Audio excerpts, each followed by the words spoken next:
Hi jira jirtu hordoftoota YouTube channel kootiin nagaan isiniif haa ta'u akkam jirtu nagaa keessanii abbaayee nagaa koo galata waaqa haa ta'u yeroo baay'ee irra deddeebitanii waan isin gaafattan tokko isin agarsiisuuf dhufe jechuudha.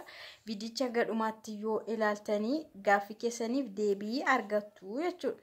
Yeroo baay'ee waa'ee hojii tikaa isin gaafachaa turtanii jira maal hojjettaa hojiin kee maali hojiin isaa maali jechaa turtanii yeroo baay'ee jechuudha irra deddeebitanii kanaaf irra deebitanii akka ammas illee nan gaafanne yookaan nun gaafannee fi viidiyoo tokko isin qabadhee dhufeera jechuudha. Viidicha daawwattanii jiran maal akka hojjetu hojii akkamii akka hojjetu achirraa mirkaneeffattu ilaaltu jechuudha. Hojiin isaa hojii constructioniti, hojii ijaarsaati. Kanaafuu ofiidhuma keessan viidicha ilaalaati hojii maal akka hojjetu hojii akkamii akka hojjetu inni ilaaltu jechuudha. Yeroo baay'ee ilaalaa turtanii drawing illee yeroo baay'ee ilaalaa turtan jechuudha. Kaartaa isaa yeroo baay'ee waan baay'ee ilaalaa turtanii amma garuu qabatamaadhaan viidicha ilaaltanii hojiin jira maal akka ta'e achirraa hubadhaa isiniin jedha. Kanaaf har'a booda erga viidicha ilaaltanii gaaffiin akkasii akka deebi'een dhufne abdiin qabaa jechuudha. Maal hojjetaa hin jettan kana booda itti fufa. Jara jirtu dhaggeeffattoota YouTube channel keenya amma saayitii irra jira. Saayitii jechuun bakka hojii, bakka mana ijaarsaa jechuudha. Lafa kana sirreessinee compact gochuuf maalidhama afaan Oromootiin xaqaxaquuf deemnaa jechuudha maashiniidhaan. Maashiniidhaan xaqaxaqnaa akkamitti rukutu jedhama asii gadi. Maashiniidhaan gadi xuxuqu jechuudha. Kana amma zuriyaan isaa dhagaan gana abbameera. Dhagaan gana abbameera.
amma maashinii tuttuqaa jirru kun bakka sibiilli irratti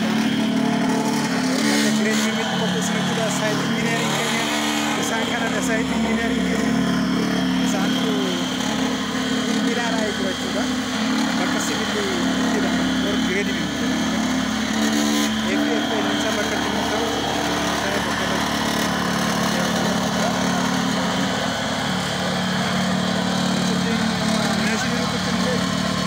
okay, Sara, Gana pa ang ito lang. Kana bakati ka. Bojing kana bakati. Baik tulfata, baik cuma ada bojing. Construction tulfata. Jadi baik tulfata.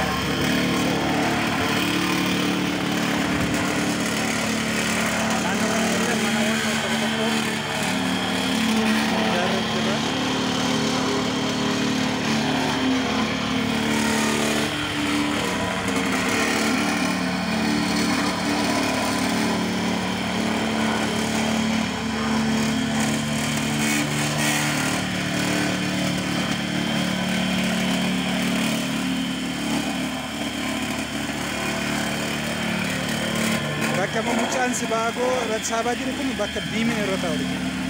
Sibiilli hidhamee jala biin kompiitaa irratti sibiilli nama mormor kun hidhamee achirratti bimin ta'a inni achumaan qaxxalaa jiru.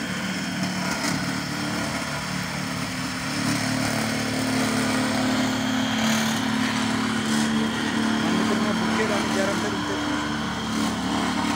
Warra bitachuu barbaadan miiliyoona 10 jedhanii jiran.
Ayyaye galatoma hojiin kana fakkaatti gaa